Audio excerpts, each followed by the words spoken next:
อนนะคะ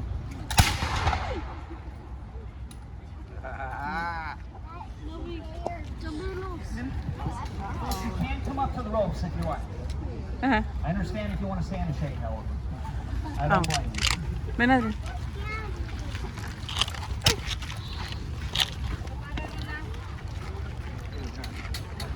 Okay, folks, so we are the living history staff here at the Alamo. We're Adrian. going to cover and demonstrate the primary firearm you would have seen used in this siege and battle. Now, they had several types of weapons that were used here. They had rifles, muskets, shotguns, and of course, artillery.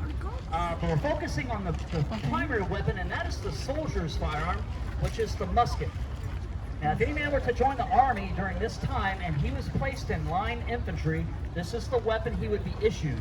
And these are what we call smoothbore flintlock muzzle loading firearms. Well, what does that stuff mean? Well, flintlock, that is the ignition system that fires the weapon. You have a piece of flint held in the jaws of the cock that strikes a piece of steel called a frisson. It actually scrapes it, creating the spark, and that discharges the weapon. The thing is you have to rely on the flint, and the flint must have a sharp edge in order to create the spark. Well, every time you fire the weapon, you're wearing down the flint. So they do average 1 in 7 shots of it not going off, and you may see that in this demonstration. It does happen. Now, smooth bore, what does that mean? That means that there is no rifling in the barrel of this weapon. Okay, so the barrel of the musket is basically a pipe. And if you shoot an unpatched ball out of a smoothbore firearm, the ball is going to rattle down the barrel. Whatever end it strikes on the muzzle as it exits, the ball is going to go the opposite direction.